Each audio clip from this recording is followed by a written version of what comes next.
نحمده ونصلي على رسوله الكريم اما بعد اعوذ بالله من الشيطان الرجيم بسم الله الرحمن الرحيم وما جعلنا لبشر من قبلك الخلد افإن مت فهم الخالدون كل نفس ذائقة الموت.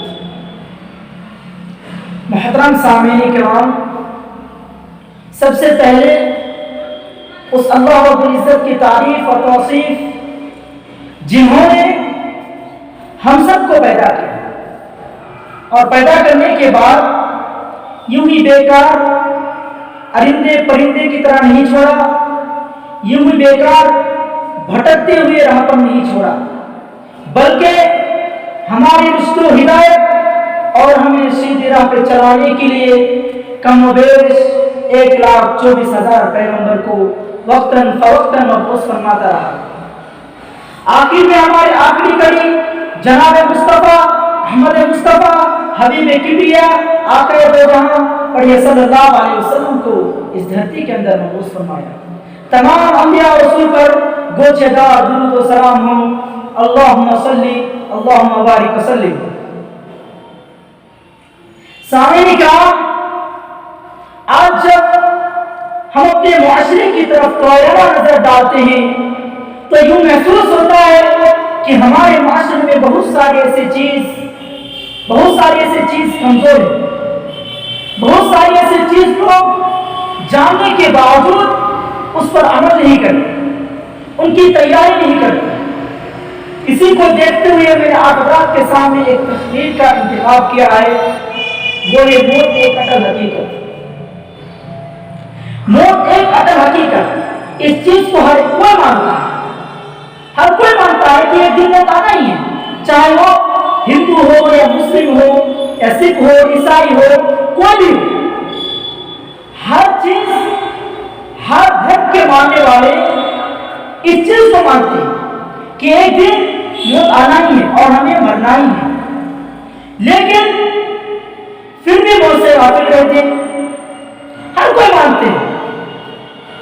اسی لیے کسی شاعر نے اس موت کے بارے میں بہت سارے لوگوں نے اس سے پیچھا چھٹانے کے لیے بہت سارے لوگوں نے کہ اس موت سے کیسے بچایا جائے، اس موت سے انسان کو کیسے بچایا جائے. تو بہت سارے جو پیسے والے لوگ ہیں انہوں نے کیا کیا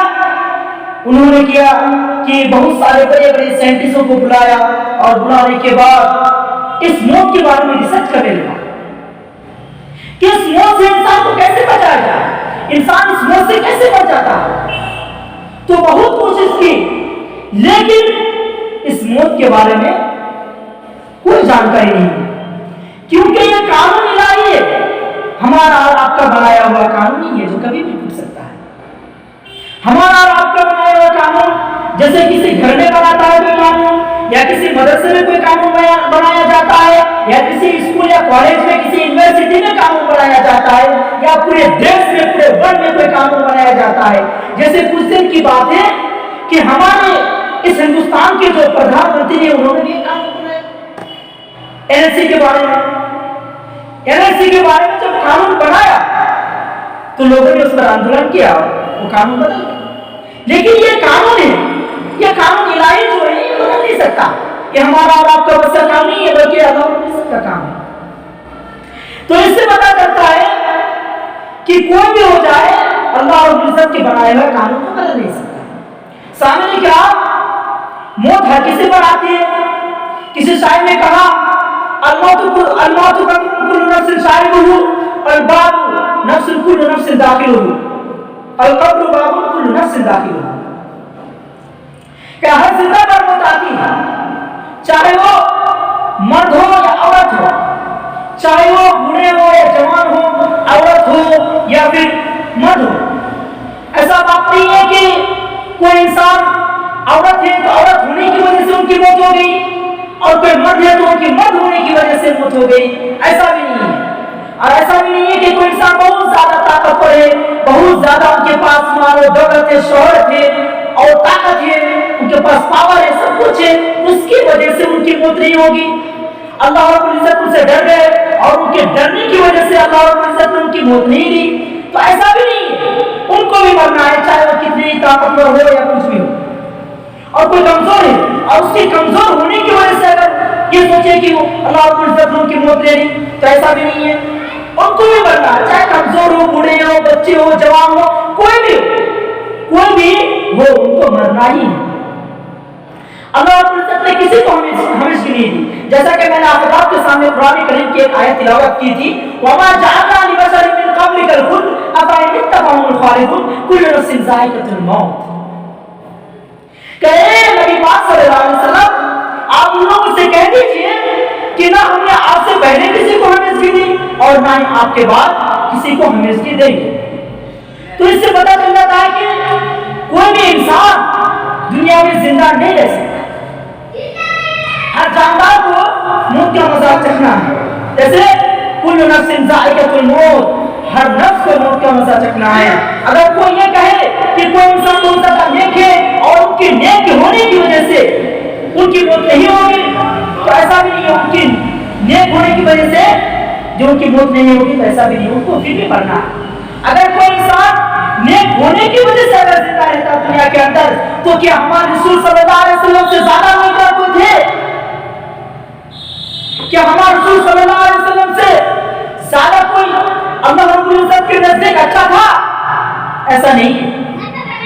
ارے ہمارے نبی کے اخلاق ایسے تھے کہ خاندان قریش ہمارے نبی کے بارے میں تبصرہ کرتا کہ محمد صلی اللہ علیہ وسلم ایسا نیک اور پاکیزہ بچہ نہ تو میری آنکھوں نے دیکھا ہے اور نہ میری کانوں نے سنا ہے، ایسا نیک اور پاکیزہ بچہ۔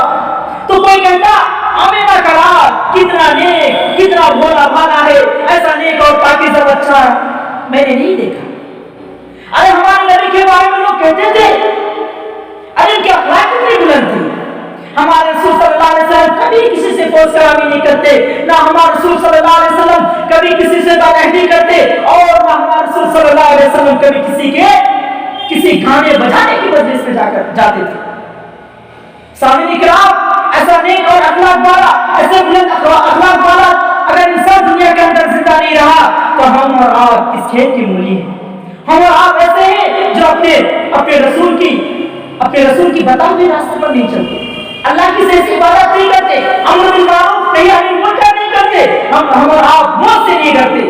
سامعین کرام، چاہے ہم اور آپ کتنی بھی کوشش کریں، چاہے کتنی بھی نیکی کمائیں یا کتنی بھی ہمارے پاس مال و دولت رہ جائے، ہمیں اور آپ کو مرنا ہے۔ اگر مرنا ہے تو ہمیں اور آپ کو اس کی تیاری بھی کرنا چاہیے۔ اگر آپ کتنی سال دنیا کے اندر زندہ رہ جائے، لیکن آپ کو مرنا ہے۔ آپ کو ایک حدیث بیان کرتا ہوں، اس سے آپ کو پوری بات سمجھ میں آ جائے گی۔ حضرت ابو ہریرہ رضی اللہ عنہ سے روایت ہے کہ رسول اللہ صلی اللہ علیہ وسلم نے فرمایا، جب موسیٰ علیہ السلام کے پاس ایک فرشتہ آئے اور فرشتہ آنے کے بعد وہ موسیٰ علیہ السلام کی جان کو قبض کرنے کے لیے آیا، تو موسیٰ علیہ السلام نے ان کو جوڑ کر ایک تھپڑ مار دیا، جن کی وجہ سے ان کی ایک آنکھ نابینا ہو گئی۔ پھر وہ اللہ رب العزت کے پاس گیا اور کہا کہ اللہ رب العزت، آپ ایسے شخص کے پاس بھیجے ہیں، وہ تو مرنا ہی نہیں چاہتا، وہ تو دنیا کے اندر زندہ رہنا چاہتا ہے۔ تو اللہ رب العزت نے ان کی ایک آنکھ واپس لوٹا دیا اور کہا کہ جاؤ۔ اس کے بعد پھر وہ موسیٰ علیہ السلام کے پاس آئے اور موسیٰ علیہ السلام کو بولا کہ اللہ رب العزت نے تمہیں ایک وعدہ دیا ہے کہ تو اپنے ہاتھوں کو ایک بیل کے اوپر مارو، اس بیل کے جتنے بھی بال تمہارے ہاتھ میں آئیں گے اتنا سال تم دنیا کے اندر زندہ رہ سکتے ہیں۔ تو موسیٰ علیہ السلام نے پوچھا کیا اس کے بعد ہم نہیں مریں گے؟ تو بولا کہ نہیں، پھر بھی مرنا ہے۔ تو موسیٰ علیہ السلام نے کہا کہ تب موت ہی بہتر ہے۔ سامعین کرام، بڑا افسوس ہوتا ہے کہ آج کل ہم اور آپ یہ ساری باتیں جانتے ہوئے پھر بھی محنت نہیں کرتے، اللہ رب العزت کے باتوں پر عمل نہیں کرتے، قرآن پر صحیح سے عمل نہیں کرتے، جو رسول اللہ صلی اللہ علیہ وسلم کی زندگی ہے اس پر عمل نہیں کرتے۔ ہمیں اور آپ کو چاہیے کہ ہم اور آپ جب اس چیز کو جانتے ہیں کہ ہمیں اور آپ کو ایک دن مرنا ہی ہے، تو ہمیں اور آپ کو چاہیے کہ اس کی تیاری کریں، ہمیں اور آپ کو اس کی تیاری کرنا چاہیے۔ سامعین کرام، میں یہی سب کی باتوں کو ختم کرتا ہوں۔ اللہ رب العزت سے دعا ہے کہ اللہ رب العزت ہم سب کو اللہ کے رسول صلی اللہ علیہ وسلم کی زندگی پر عمل کرنے کی توفیق عطا فرمائے اور موت سے ڈرنے کی توفیق عطا فرمائے۔ ہمارے السلام علیکم۔